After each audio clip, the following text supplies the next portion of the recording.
నూతన కలెక్టరేట్ పరిశీలించిన మంత్రి త్వరలోనే ప్రారంభిస్తామని హామీ.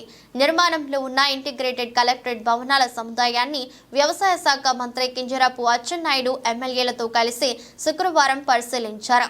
అన్ని ప్రభుత్వ శాఖలకు సంబంధించిన కార్యాలయాలన్నీ ఒకే చోట ఉంటే ప్రజలకు అసౌకర్యంగా ఉంటుందని, ఎప్పుడో బ్రిటిష్ కాలం నాడు నిర్మించిన భవనాలు కావడంతో కలెక్టరేట్ కు ప్రతి ఏడాది మరమ్మతులు చేయాల్సి వస్తుందని, దీనికి శాశ్వత పరిష్కారం చూపాలని నిర్ణయించామన్నారు. తాము అధికారంలోకి వచ్చిన వెంటనే పనులు వేగవంతంగా జరిగాయని, చిన్న టెక్నికల్ ఇబ్బందులను తొలగించి త్వరలోనే సీఎం చంద్రబాబు నాయుడు చేతుల మీదుగా ప్రారంభిస్తామని స్పష్టం చేశారు. ఈయన పాటు జిల్లా కలెక్టర్ స్వప్నిల్ దినకర్, ఎమ్మెల్యేలు గొండు శంకర్, బగ్గు రమణమూర్తి, నడుకుదుటి ఈశ్వరరావు, జేసీ ఫర్మాన్ అహ్మద్ తదితరులు ఉన్నారు.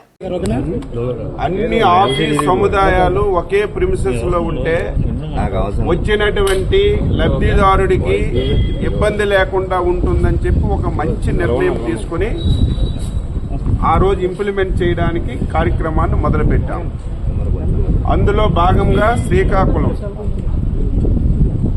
కలెక్టరేటు అన్ని ఆఫీస్ సముదాయాలు ఒకే ప్లేస్ లో ఉండాలని, దీనికి తోడు ఎప్పుడో బ్రిటిష్ కాలం నాటి బిల్డింగ్ ప్రతి సంవత్సరం మరమ్మతులు చేయడం, వర్షాలు పడితే కారిపోవడం, అనేక అవస్థలు పడుతున్నటువంటి సందర్భంలో ఆ రోజు ఇక్కడ కలెక్టరేట్ కాంప్లెక్స్ ను మంజూరు చేశాం. డిజైన్స్ అన్ని చేసి ఆర్టాటి ముఖ్యమంత్రి శ్రీ నారా చంద్రబాబు నాయుడు గారి చేతుల మీద ఆ రోజు ఫౌండేషన్ వేయించాం. అంటే దాదాపుగా 7-8 సంవత్సరాలు అయింది.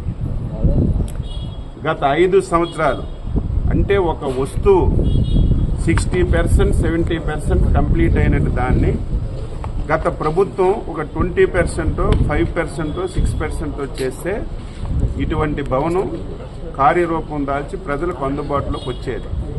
కానీ గత 5 సంవత్సరాలు ఇటువంటి దాని మీద ఎక్కడ దృష్టి పెట్టకపోవడం వల్ల ఈరోజు ఈ పరిస్థితి వచ్చింది. కొత్తగా ప్రభుత్వం వచ్చింది. అందులో అదృష్టం ఏమిటంటే ఏ వ్యక్తి ఈ భవనానికి శంకుస్థాపన చేశారో ఆ వ్యక్తే ప్రారంభోత్సవం చేయాలని రాసి పెట్టుంది. కాబట్టి గత ప్రభుత్వంలో పెద్దలకి ఆ ఆలోచన రాలేదు. ఈరోజు కలెక్టర్ ఆఫీస్తో సహా శ్రీకాకుళంలో అన్ని కార్యాలయాలు ఎక్సెప్ట్ పోలీస్ మిగతావన్నీ కూడా ఒకే ప్రిమిసెస్లో తేడానికి అన్ని ఏర్పాట్లు కూడా ఇక్కడ చేశాం. అందులో ఒక సుందరమైనటువంటి ప్లేస్ నాగావళి నది ఒడ్డున ఆహ్లాదకరమైనటువంటి వాతావరణంలో ఈ భవనం కట్టాం. ఇప్పుడే కొన్ని టెక్నికల్ ప్రాబ్లమ్స్ వల్ల ఈ పనులన్నీ ఆగిపోయాయి. ఉదయమే కాంట్రాక్టర్తో మాట్లాడాం, ఇప్పుడే అధికారులతో మాట్లాడాం. వారం 10 రోజుల్లో టెక్నికల్ ప్రాబ్లమ్స్ అన్నీ కూడా క్లియర్ చేస్తాం. మళ్ళీ కాంట్రాక్టర్కి స్పష్టమైనటువంటి ఆదేశాలు ఇచ్చి పనులు ప్రారంభిస్తాం.